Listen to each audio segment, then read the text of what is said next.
校花告诉我，她在后背上纹了一朵玫瑰，只有和她结婚的人才能看见它绽放。可婚后，她却总是拒绝。于是为了得到她的真心，我包下了所有家务，更是把家里打理得井井有条，就连查出了癌症，都是自己一个人悄悄去做的化疗。直到我死后的第3天，尸体才被邻居发现。而那个时候，姜思正站在诺贝尔奖的领奖台上，对着全世界说：“我的丈夫是家里安排的，我们之间谈不上爱情。”再一睁眼，我回到了我们结婚的第3年。这辈子我要为自己而活，这辈子我一定要去。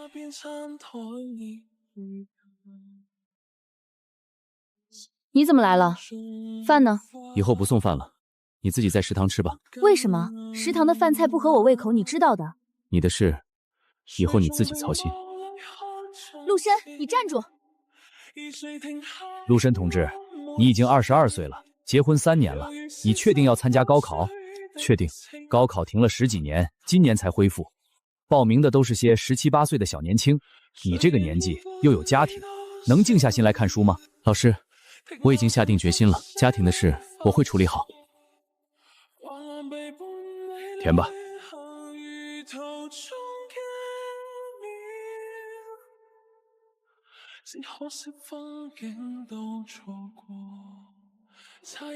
清北中文系，志向不小啊。行了，回去等通知吧。谢谢老师。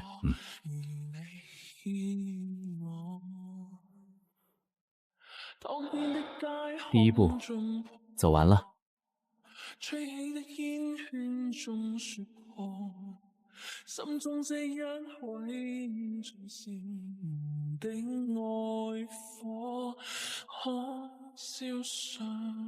你最近这是怎么了？没什么，就是前阵子有点忙。忙些什么？你看这些干什么？看书，学习。你学这些有什么用？家里的事还不够你忙的。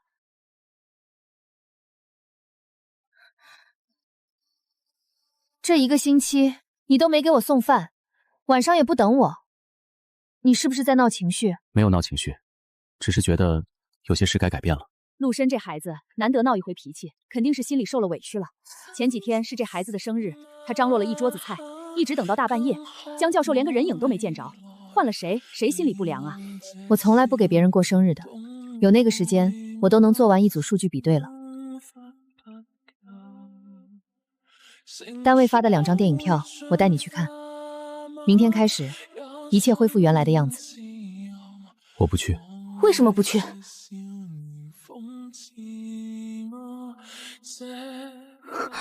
我要睡了。把衣服换了，我们现在就去。上一世这样的场景我经历了无数次，他说出口的决定，我能做的只有服从。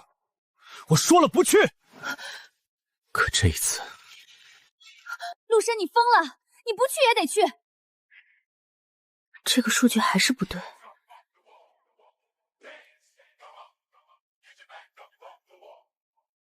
看路。我知道。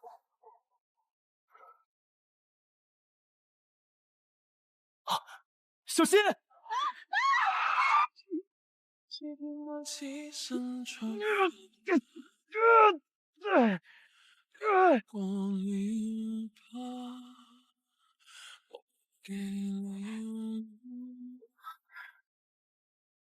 果然是这样，在他心里，那些数据永远比我重要。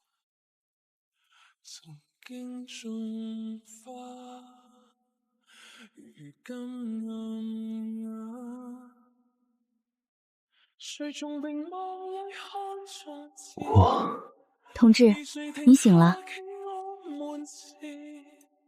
姜教授走时交代，他有紧急实验，让您照顾好自己。医药费已经交过了，饭票在床头柜，食堂在1楼。上一世不也是这样吗？我出车祸，他去做他的实验；我上手术台，他去开他的会；我给我爸妈上坟，他去领他的奖。他那个世界太大了，大到能把整个宇宙都装进去，而我的世界小到就只能装得下一个他。对了，有您一封信，放床头柜了。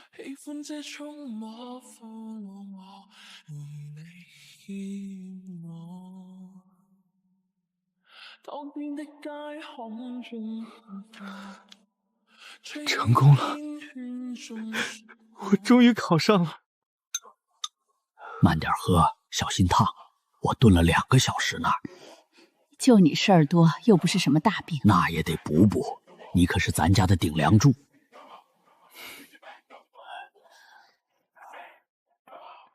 陆同志，你爱人这2天怎么没来？他忙，再忙也不能不顾家呀。你看看隔壁，个人有个人的命啊。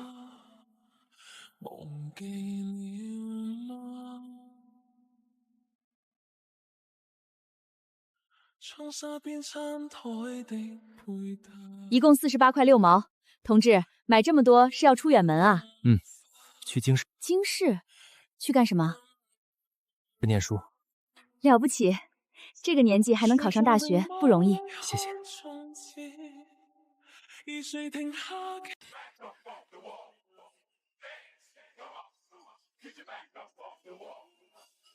师姐，这个数据我想再跟你碰碰，顺便请你吃饭，谢谢你。姐夫，真巧啊。姐夫，你这腿怎么了？没什么。那就好，我请师姐吃饭，你可别多想啊。我没误会，你们吃你们的，我点我的。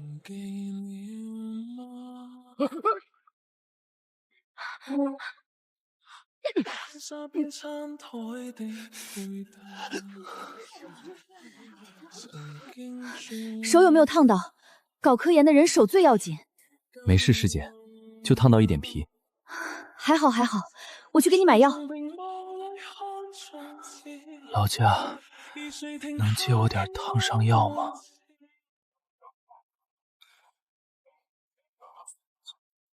心里头不好受吧？师姐刚才拿你的身子来替我挡那碗汤，到最后你被烫成了这个样子，她却跟没看见一样。陆深，我是真想不明白。那你呢？你明知道他心里头也没你，你又干嘛要一个劲儿的往上贴？是啊，师姐心里是没我，她心里头怕是根本就没有任何人。可跟你比起来，她更看重的还是我，因为我能帮着她搞研究，能和她一块聊聊薛定谔方程、量子力学。你呢？你除了会洗2件衣裳、做2顿饭，你还会点什么？你压根就配不上她。你可别傻乎乎的觉着师姐不跟你离婚，那就是心里头有你。她之所以不离婚，无非是因为她身边需要一个保姆，需要一个搞后勤的人，而你正好把这事儿干得不错。说完了。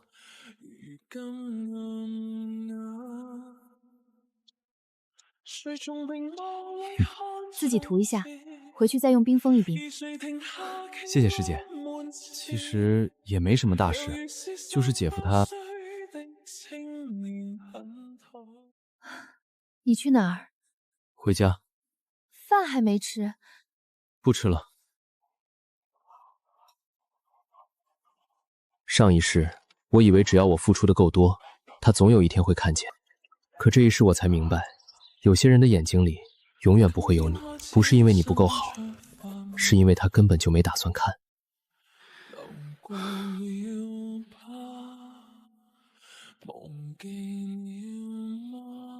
快了，再坚持一下。姐夫，等一下，我有话跟你说。什么事？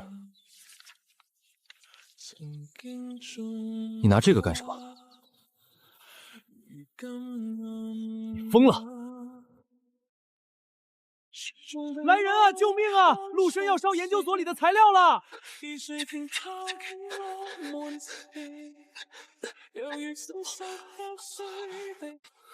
陆深，我先前把你推到石磊面前去挡那碗汤，那是因为他是搞科研的人，他的手不能出一点问题。我原本以为这点大局观你应该还是有的，就算你心里头有气，那也该冲着我来。可我万万没有想到，你居然会恶毒到去烧那些研究资料。我没有，是石磊自己烧的。没有，石磊亲眼看见的。他看见你们吵架，然后你就把那袋子给点了。陆深，我以前只觉得你是见识短，没什么文化，可我真没想到你的心思居然还这么歹毒，自己干的事不认，还要反过来往石磊身上泼脏水。任何一个正正经经搞科研的人，都会把研究数据看得比自己的命还重。你以为谁都跟你一样，成天到晚心里头就只有那点争风吃醋的事儿？江教授，调查结果出来了，所有证据都指向陆深同志。按规定，故意损坏重要科研数据要拘留7天。您看，拘留所里的条件他受不住。江教授，您可是国家顶尖的科研人员。不用再说了，我去。江慈，你为什么要替我去受这个罪？你不是觉得我很讨厌、很恶毒吗？你不能出事，换了别人，干活的仔细程度怕是达不到我的要求。眼下这些杂七杂八的事情，也就只有你还能做得让人放心。所以你得保持一个健康的身体，接着把你分内该做的事情做好。这几天你就好好歇着吧。江慈，要是哪天真出现了一个比我更会伺候人、更能任劳任怨的男人，你是不是就会把我给换了？要是真有这么一个人选，我会好好考虑一下的。好好歇着。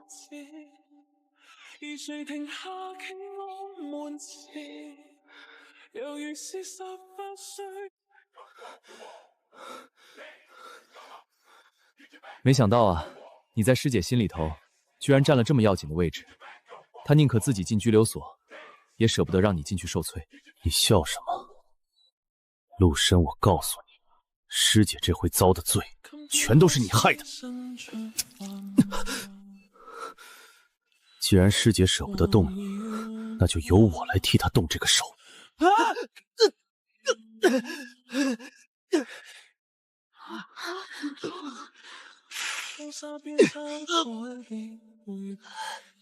大家伙都过来看看啊！就是这个男的，就是他，故意放火烧了研究院重要的科研资料，害得江教授，就是咱们国家最年轻的那个科学家，替他进拘留所受罚去了。什么？烧科研资料？那不是搞破坏吗？太不是东西了！人家江教授为了搞科研，饭也顾不上吃，觉也顾不上睡，真是把心都掏出来了。是啊，江教授太不容易了。可这个男的，就因为他自己那点争风吃醋的破事儿，一把火把人家好几年的心血全烧了。现在江教授替他受罚，他倒好，还有脸躺在医院里。真不是东西！打死你这个禽兽！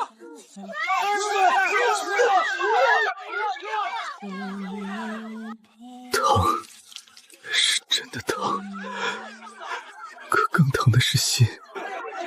我看着眼前的一张张愤怒的陌生的脸，忽然就想起了上一世，没有一个人关心我是怎么死的，没有一个人记得我是谁，我只是江慈的丈夫，一个可有可无的附属品。肋骨断了2根，往后只要碰上阴天下雨，就有你受的了。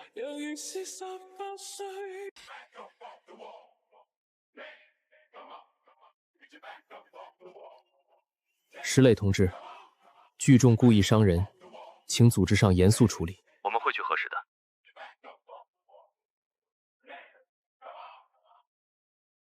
是你让组织把石磊送去劳改的。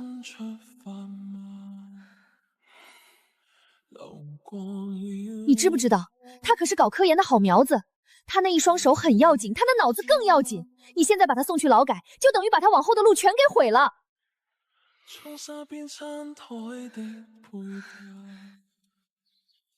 江慈，你就只看见他被送去劳改，你有没有睁眼看看他是怎么对我的？他当着大街上那么多人的面，把我从医院拽出去，煽动那些人污蔑我，打我，打得我肋骨断了2根，内脏出了血，差一点就把命丢了。他难道不该为他做的事受点惩罚吗？他这个人是性子急了点，做事容易冲动，可难道你就不能用一个更妥当的方式来处理吗？你可以向组织反映，可以批评教育，可以给内部处分，可你偏偏选了这么一种报复的手段。报复？你觉得我这是报复？难道不是吗？是，你说的对，我就是存心报复他。反正事情我已经做了，你现在打算怎么办？杀了我替他出气？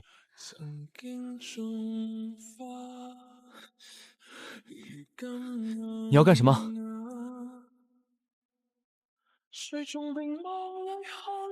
你到底想干什么？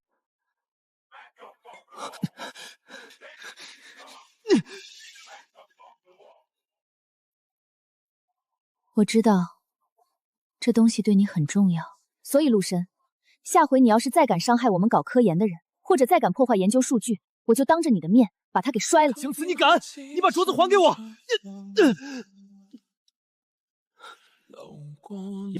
江教授，研究所那边有急事找您。哎，来了，药膏你自己涂吧，往后别再这么闹了。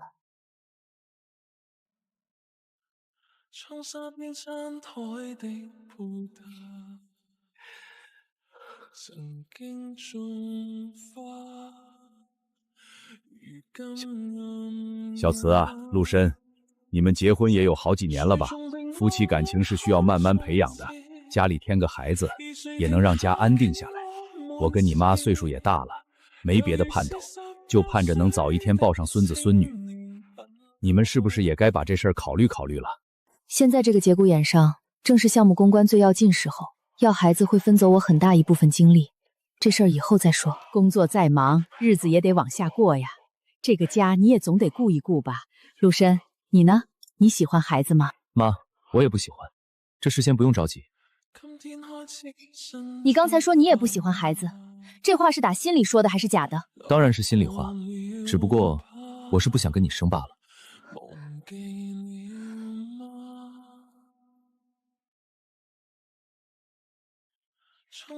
陆深同志，您申请的离婚手续已经走完了，离婚证也做好了。您看今天方便的话，带上户口本和相关证明过来取一下。好，我知道了，谢谢。结束了。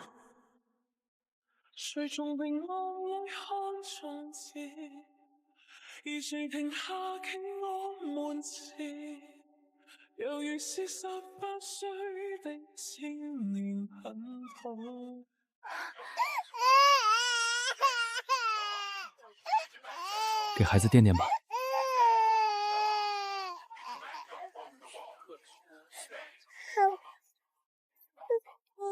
大兄弟，你一个人上北京啊？是去走亲戚还是找活干？去念书。这年头一个人出门念书可不多见。考上了哪个学校？清北大学，中文系。清北大学？哎呦喂，这可了不得！大兄弟你可太有出息了。1983年9月3日，我的新生。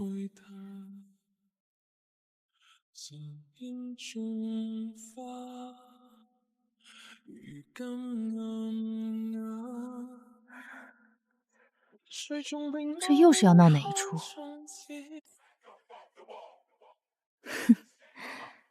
又来了。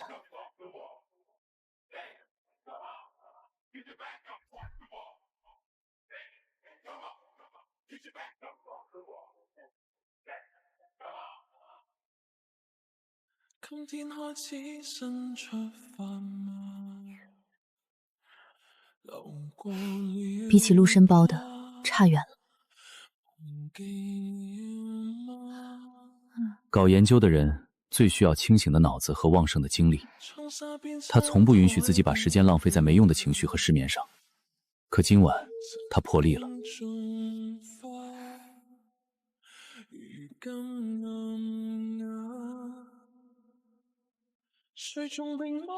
这里才是他的地盘，他的王国。在这里，他是能掌控一切的。他竟然对着一片空白的本子发了一整晚的呆，这是以前从来没有过的事。没关系，这只是暂时的。他这么闹脾气跑出去，不过就是想让我注意到他，想让我先低头罢了。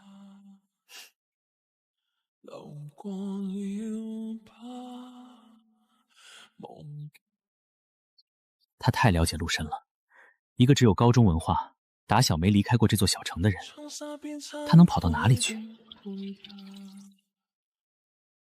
对，就该这样，一切很快就会回到原来的道上。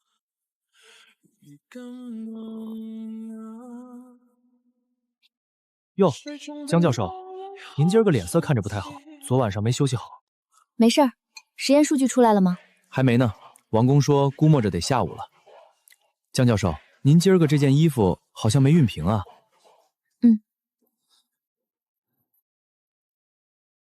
哦，对了，您上回要的去年第3季度的对比数据，我给您搁桌上了。不过好像不是您平时整理的那个格式。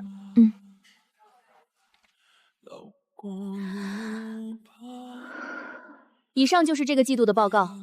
往常开会，陆深总会给他泡好一杯养胃的茶，温度刚刚好。可这回他摸了个空，手碰到的是冰凉的印着单位名字的白瓷缸子。往常这个点，陆深总会轻手轻脚走进来，给他放下一杯温热的牛奶或一碗简单的夜宵，然后又悄悄退出去。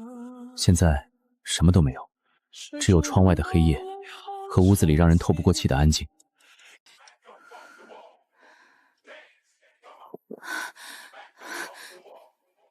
找别人这3个字，像一根刺扎在他心里。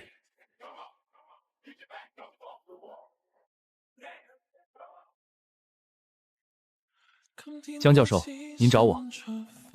小刘，你跑一趟，去这个地址看看他回去了没有。要是回去了，问问他打算什么时候回来。好。江教授，我去问了。陆深同志老家那边的人说他没回去，他爹还拉着我问了半天，说你们俩是不是吵架了？他还问什么了？就一个劲儿问陆深是不是在外头出事了，挺担心的。我说没什么事儿，就是所里有点事儿想找他。我知道了，你先出去忙吧。没回老家，那他能去哪里？朋友家。自从结婚以后，他的日子就围着我和这个家打转。他能有什么朋友？兴许是去了哪个远房亲戚家，要不就是找了招待所住下，故意跟我怄气。对，一定是这样。接下来的几天，日子并没有像他以为的那样回到正轨，反而越来越乱。小江啊，工作再忙也要注意身体，家里也要顾一顾。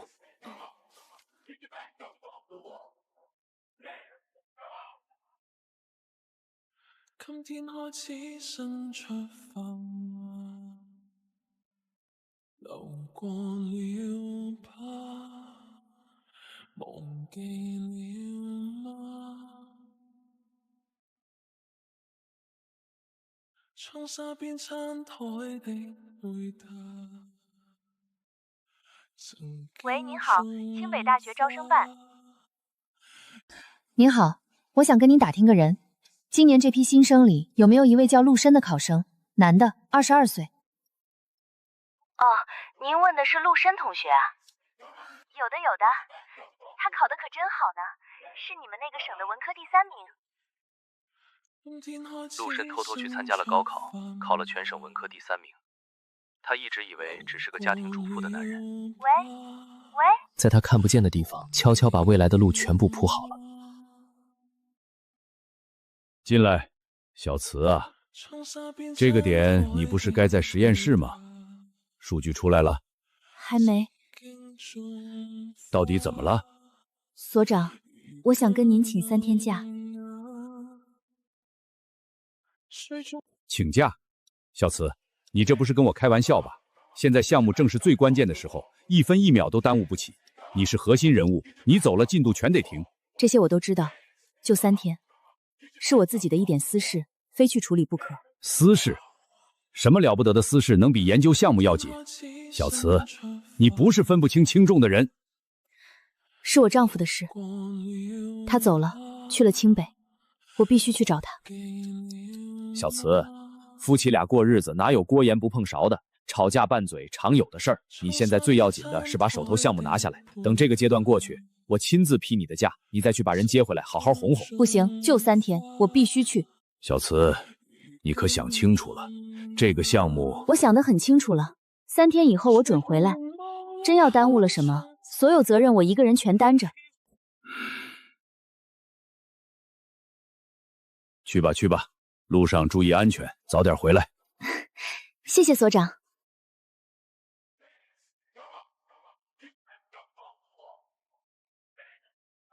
浩深从北大学。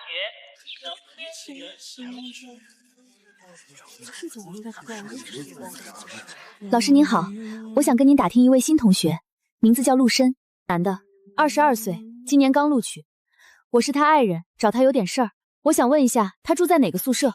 陆深同学当时登记时填的是离异，独自在京，他没住学校，自己在外头租房子居住，具体居住位置我们不便随意透露。老师，我确实是他亲近之人，您请看，这是我们的相关证明。这上面确实是你们俩，可陆同学登记表上填的确实是离异。要不这样吧，我帮你问问陆深同学，看他愿不愿见你。要是他愿意，我再给你们安排。你先留个联系方式，或者明天这个点再过来一趟。好，那我明天再过来，麻烦您了。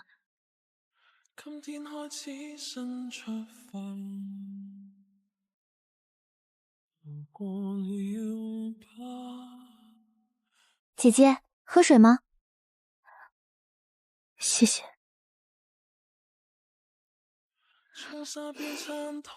进来。陆深同学来了，在里头小会议室等你。不过你们有什么话好好说，可别在学校里起冲突。谢谢你。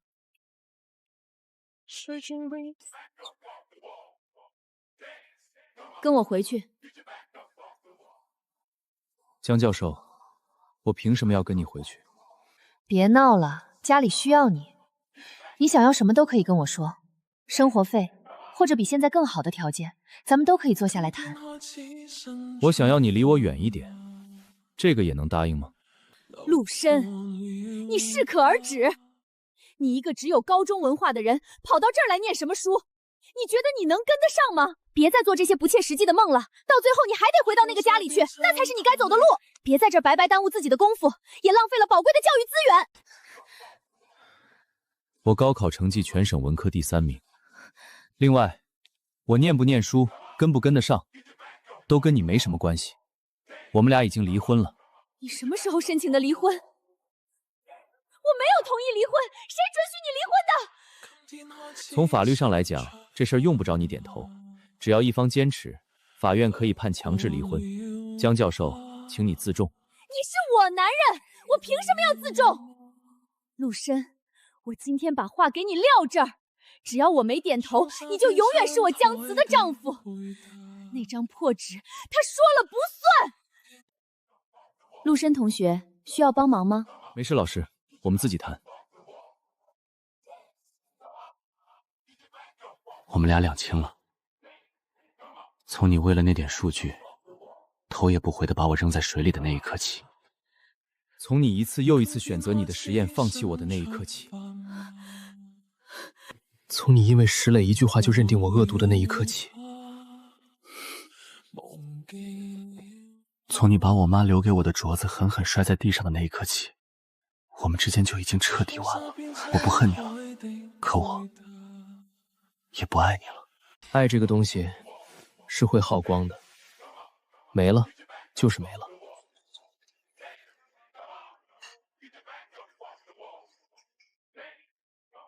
我是国家物理研究所的。那天的事，我需要你说实话。你放心，只要你说了，不会牵连到你。是那位男同志，就是后来被烫伤的那个。他给了我5块，让我假装脚底下绊一下，然后把那碗汤往他身上泼。他说就是开个玩笑，吓唬吓唬他姐夫，不会真烫着的。我家里头实在困难，孩子上学等着用钱。那烧资料的事儿呢？也是他干的？是他自己从口袋里掏出火柴，把文件点着了，然后塞到您爱人手里，自己往后倒，还扯着嗓子喊救命。我当时都吓傻了。你当时为什么不说是实话？我不敢啊。他说他是科学家，是您师弟，我这种人哪得罪得起？而且后来您也信了他的话，我怕就算我说了也没人信，反倒给自己招祸。对，是有这么个男同志来过，大概1个礼拜前上我这儿买过那种药。我当时还问他买这玩意儿干啥用，他说是给他爱人用的，想增进2口子感情。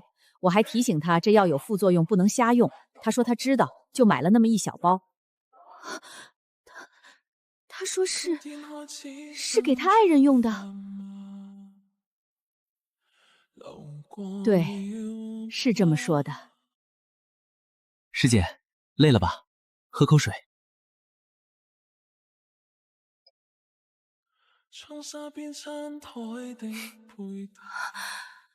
我就只喝了那1杯水。证据确凿，不容狡辩。石磊被停职接受调查，处理结果很快下来，开除公职，档案记大过，一辈子抹不掉的污点，研究所内部全所通报。各位同志，占用大家几分钟时间，我江慈在这里郑重地向大家，也通过大家向所有关心这件事的同志们公开道歉，为我因为个人感情用事、偏听偏信、分不清是非黑白，对我前夫陆深同志所造成的严重伤害和污蔑，表示我最沉痛的歉意和忏悔。是我的盲目和自以为是导致了今天这一切，我愧对研究院的信任，愧对同志们的期望，更愧对他。这件事所引发的一切后果和责任，全由我一个人承担。对不起。那个永远高高在上、冷静理性，好像从来不会出错的江教授，那个研究院费尽心血培养的科研天才，竟然当着这么多人的面，为了一个普普通通的男人，说出这么郑重其事的道歉。师姐，我错了，我真的知道错了，你就原谅我这一回行不行？我不能没有这份工作。石磊，你不配提这2个字。你知道我最后悔的是什么吗？不是信了你的谎言，也不是冤枉了他，而是我竟然放任你这种人打着搞科研的名义接近我，把我最看重的领域都玷污了，还差一点把他毁了。你不配，你伤他的，我要用你这被毁掉的一辈子来还，这样才算公平。又请假，小慈，上回你为私事请假，项目进度已经受影响，现在正是最要紧的时候，好几个关键数据等你复核，你这个时候再走，我不同意。我必须去。那也不急在这一时。等项目结束，我批你长假，爱去多久去多久。但现在不行。所长，这个项目您换人做吧。你说什么？江慈，你知道自己在说什么胡话吗？这个项目倾注了你多少心血，你说换人啊？我知道。现在我的心静不下来。江慈，你糊涂啊！研究院培养你这么多年，就是为了让你为儿女情长要死要活的。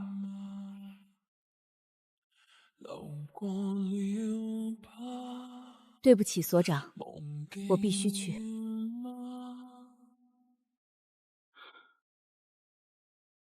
菜手邊餐台的配搭，曾經種花，如今暗啞。你這是幹什麼？江慈，你到底想幹什麼？我們倆好好談談。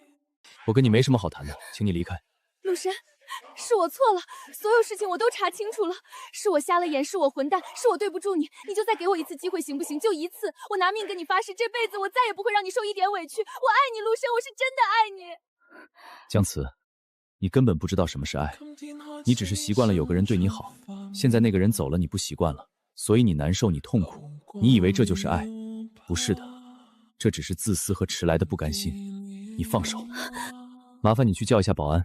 哦，好的。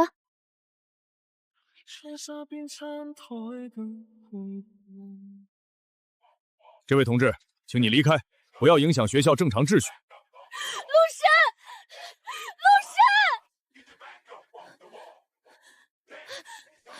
不准再進來一步。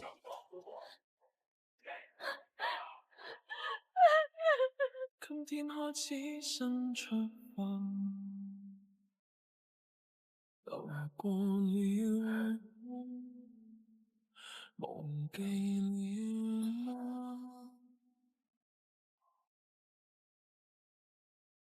同志，你幹什麼？快躺下！你還在發高燒。我要去找他。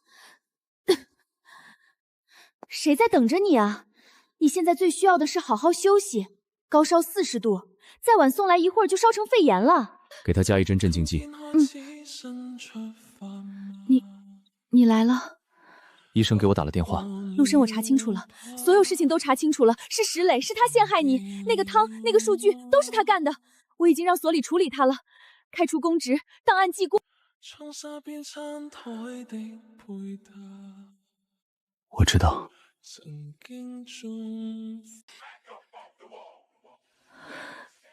你知道？我一直知道。你一直知道，那你为什么不解释？为什么不告诉我？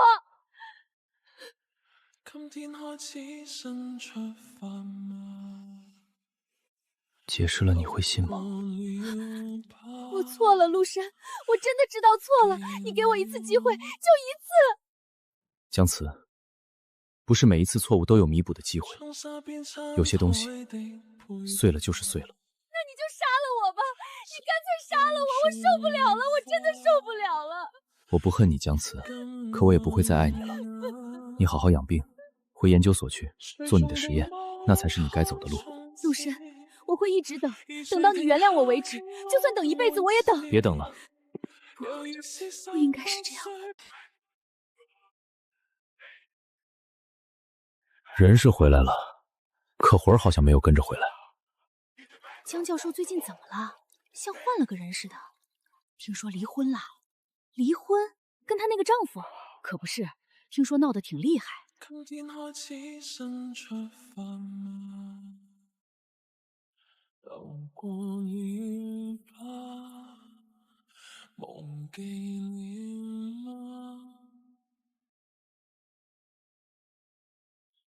窗纱邊餐台。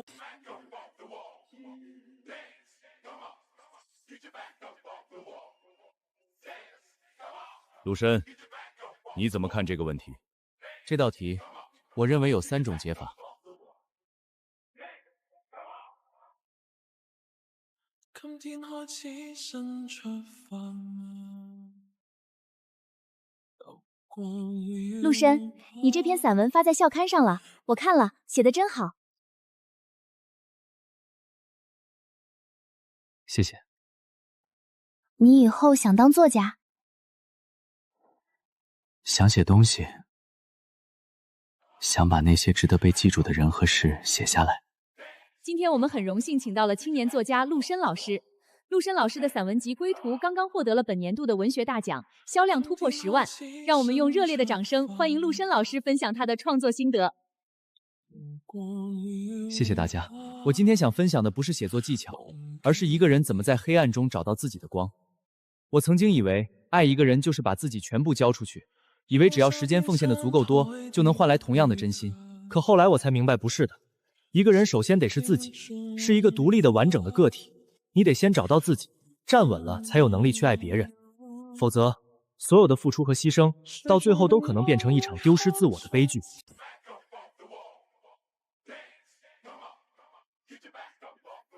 同志，想看什么书？那本陆深的。你也喜欢陆深老师啊？他的书卖的可好了，刚补货没几天又快卖完了。这样就挺好的，他还活着，活得好好的，光芒万丈的，我也就好了。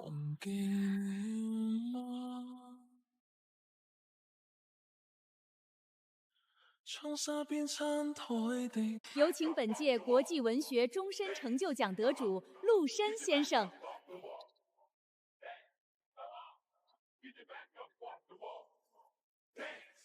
感谢评委，感谢所有支持我的读者。我的获奖堪言只有一句话：感谢我自己，没有在那些黑暗的日子里放弃自己。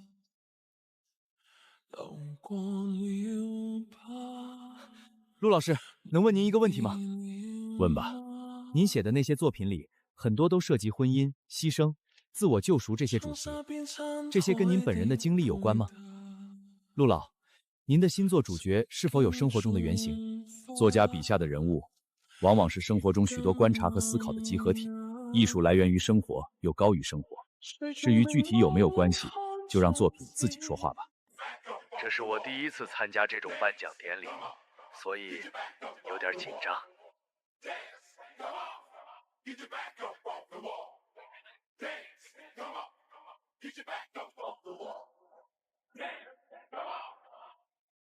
这是我第一次织，可能有点丑。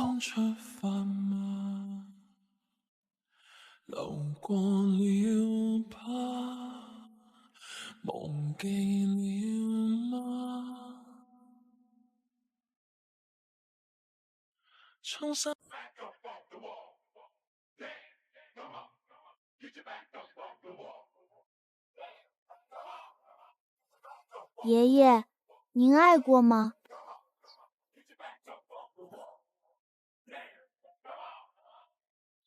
爱过。那后来呢？后来啊，后来我就更爱我自己了。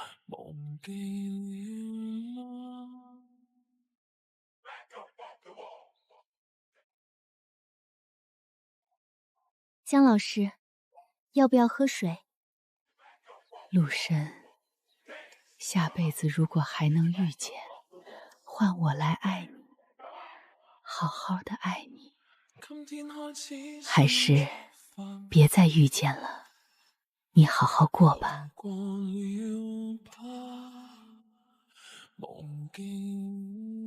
感谢所有支持我的读者。